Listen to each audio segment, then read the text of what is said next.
Welcome to another round of non-reference card videos. So we took your feedback from last time and decided to take all of it and do all of it. So we added more cards. We have cards from Gigabyte, Galaxy, Asus, Zotac, MSI, and EVGA, and we added a reference card for comparison against the non-reference cards, so you guys will have more context for the numbers we're showing you. So what is non-reference? That basically amounts to the manufacturer taking something about the specification, such as the amount of RAM, something about the cooler, such as adding a couple of fans, or something about the components of the PCB or the layout of the PCB and changing them, versus the NVIDIA stock design or the AMD stock design. So all these cards are 760s and we're going to show you what's up.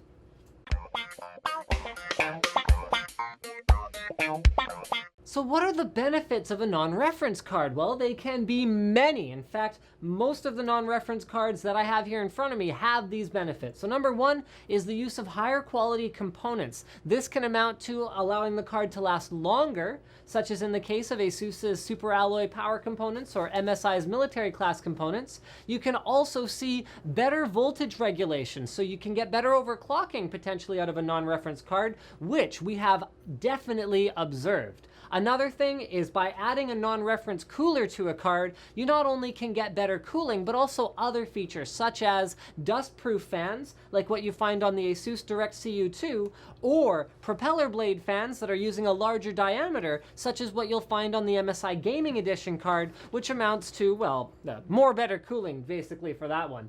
The last benefit of non-reference is that they can look really cool. So in the case of EVGA's GTX 760, I personally think it looks way better than the reference card, and with so many cases having side panel windows these days, that is a definite factor for my next build. And hey, let us know in the comments if that's a factor for you. Looking at all these cards, would you shop based on looks at all?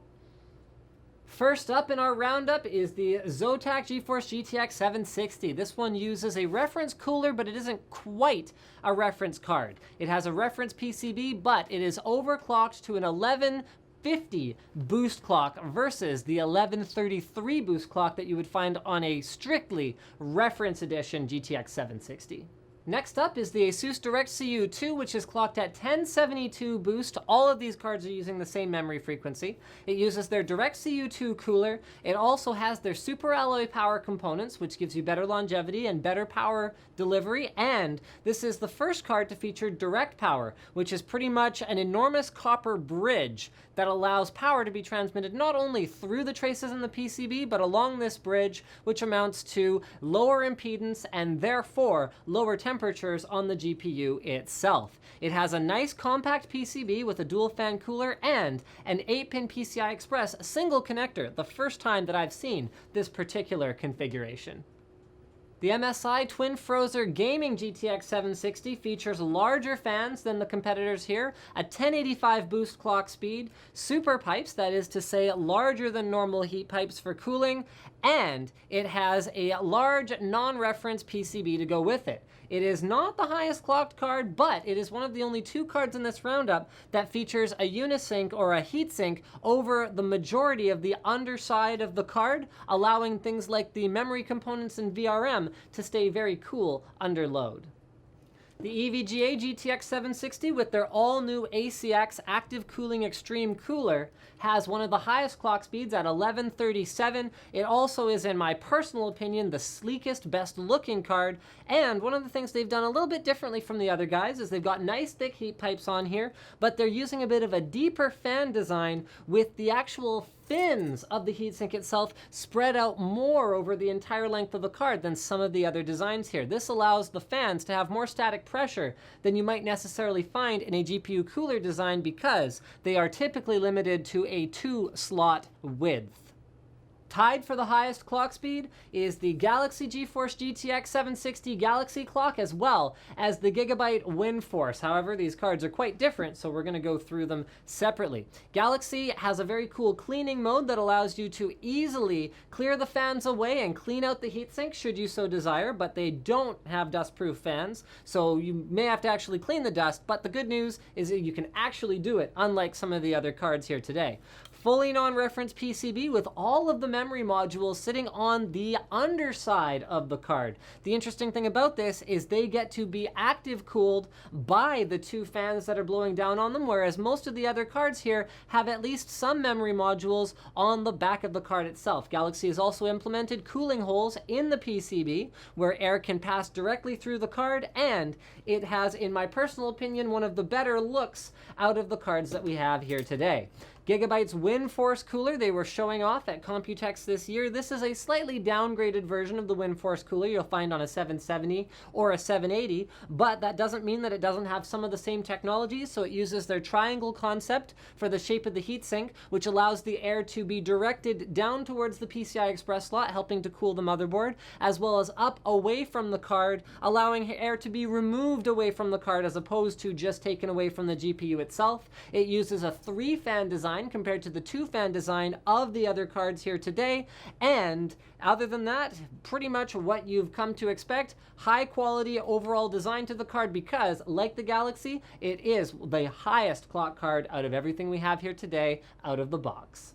But you guys don't want to hear about cards all day. You wouldn't be watching this video if you wanted to be hearing about graphics cards all day. Or wait, maybe you would. Actually, yes, you would. So let's talk about graphics cards some more. Here are the specs showdown of all the graphics cards you see here today. These core clocks are boost clocks, and as I mentioned before, they all use the same memory clock of 6 gigahertz. And here we go, cooling results. So the least cool card in terms of temperatures was the Zotac card. This maxed out at what is the default GPU Boost 2 maximum temperature, which is around 80 degrees, in spite of its very modest overclock. The coolest running card was the Asus DirectCU 2, with this card being, remember, the second slowest clocked card here, but also using a very compact design, making this one optimal for something like a small form factor system.